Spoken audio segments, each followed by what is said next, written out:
The North Atlantic, March 1943, Convoy HX-229 cuts through black water under a moonless sky, 42 merchant ships loaded with fuel, grain, and ammunition forming America's lifeline to Britain, but beneath the waves something is moving, not one U-boat, not two, but 19, as Admiral Donitz unleashes the largest wolf pack ever assembled with a single order: sink everything. The convoy's escort is just 5 warships, and when the attack begins only one will remain, marking the night. The Atlantic became a graveyard and the story of the single ship that refused to run.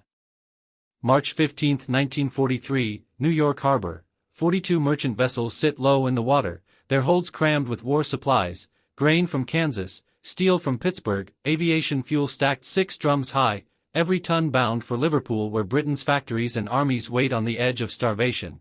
Convoy HX-229, a name that means nothing yet but in 2 weeks will be whispered across Allied naval headquarters, begins to depart at 0600 hours with SS Matthew Luckenbach, 6,600-ton American freighter under Captain James O'Hara, who knows that 1 in 4 ships never arrives, as the North Atlantic has become a battlefield. By noon all 42 ships form 9 columns across 6 miles of gray water with tankers at the center, grain ships on the flanks, stragglers falling behind, escorted by 5 warships, HMS Volunteer, HMS Pennywort, Anemone, Abelia, and HMS Beverly, while Lieutenant Commander Roy Fitzmaurice, on his 9th crossing, watches from Beverly's Bridge, hardened by past carnage, as the convoy crawls east at 8 knots zigzagging to avoid unseen U-boats. Meanwhile 800 miles east, Admiral Karl Donitz studies his map with red pins marking 19 U-boats of Wolfpack Robgraf and issues orders to converge on HX-229.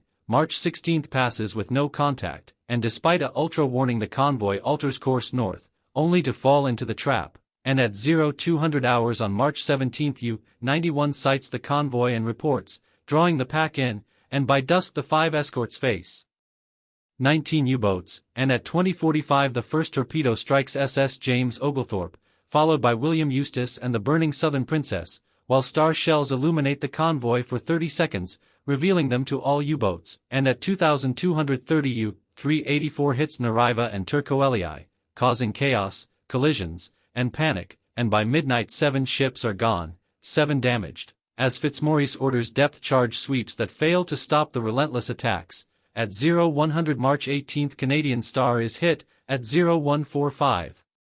U-631 torpedoes HMS Anemone killing 73 men, leaving 4 escorts against 19 U-boats, until Volunteer destroys U-384 in the night's only kill. Yet more ships, Clarissa Radcliffe, Alderman, are sunk, 13 lost by dawn as Fitzmaurice watches the wreckage, lifeboats, and oil slicks stretching for miles while U-boats dive at daylight. The convoy regroups with 29 ships and 4 escorts in a tight defensive circle, awaiting reinforcements promised in 36 hours. Fitzmaurice orders his exhausted young crew, boys from Manchester, Liverpool, Glasgow, trained for months then sent to die, to action stations, holding the convoy as it crawls east into deeper U-boat waters. Contacts are reported at 1600 hours, depth charges fall fruitlessly, dusk tightens formation again, and at 2030 hours the Wolfpack returns.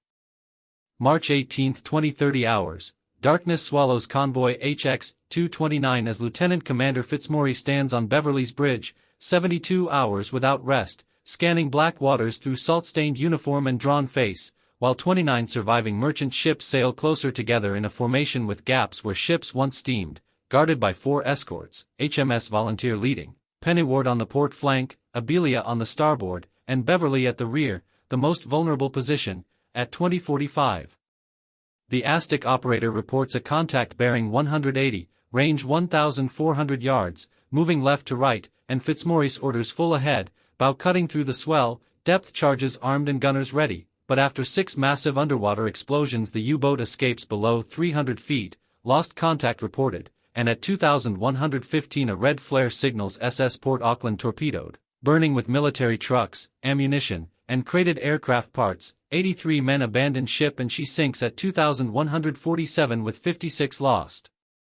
Pennywort rescues 71. At 2200 SS Coracero, previously damaged, is torpedoed and sinks in 2 minutes, 19 lost. The Wolfpack hunting in pairs, coordinated attacks from multiple directions, and at 2,230 U-91 surfaces 3,000 yards astern, firing 3 torpedoes at SS Regent Lion, a 10,000-ton British tanker. One hits amidships, igniting 12,000 tons of fuel in a fireball that kills 53 men instantly. Fitzmaurice watches as the convoy becomes fully visible to U-boats.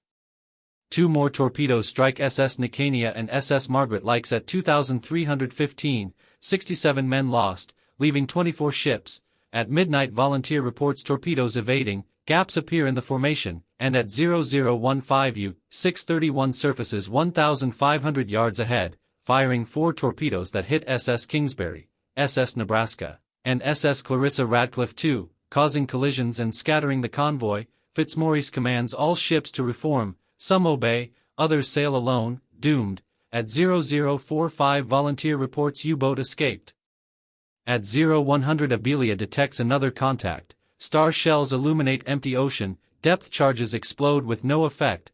Then at 0130 SS Tukurinka is hit in the stern, second torpedo at 0145 sinks her in 6 minutes, 41 lost, 18 ships gone, 24 remain. Fitzmaurice realizes the convoy is being slaughtered, holds formation, and at 0230 Astic reports 3 submarines forming a patrol line ahead. He orders Volunteer, Pennywort, and Abelia to execute Operation Scarecrow, saturating the area with depth charges, sinking U-384 while the other 2 flee, allowing 24 ships to pass unscathed, but Beverly is now alone with 16 U-boats hunting.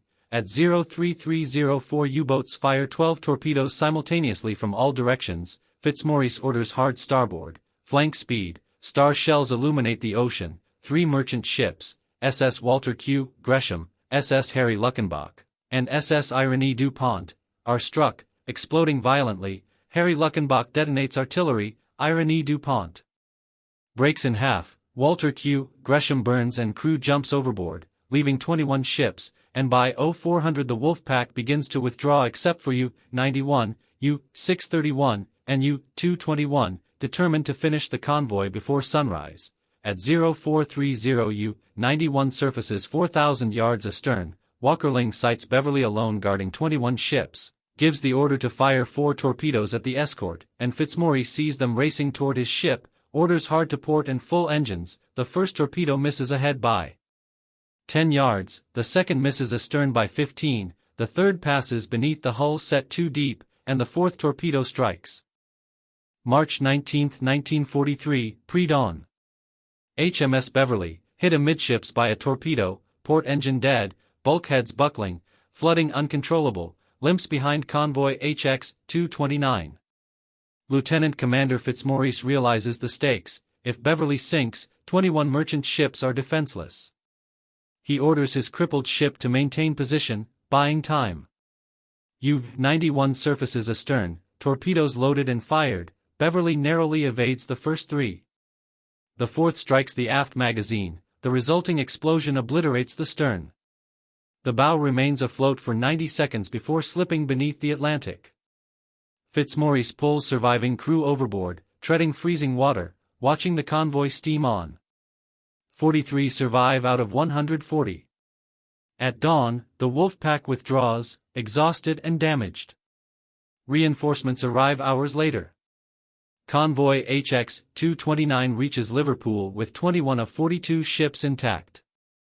Losses are staggering: 21 merchant ships, 146,000 tons of cargo, 346 merchant seamen, 73 Royal Navy personnel. But thanks to one escort sacrifice, half the convoy survives. The battle marks a turning point. The Allies refine convoy defense, U-boat losses mount, and by May 1943, the tide of the Battle of the Atlantic decisively shifts. Fitzmaurice receives the Distinguished Service Cross but never speaks publicly of the ordeal. His words: "We were the escort. The merchants needed us. So we stayed."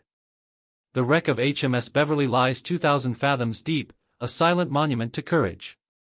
Convoy HX-229 is remembered not just for bloodshed, but for the moment a single escort chose to stay, holding the line when every instinct screamed to flee.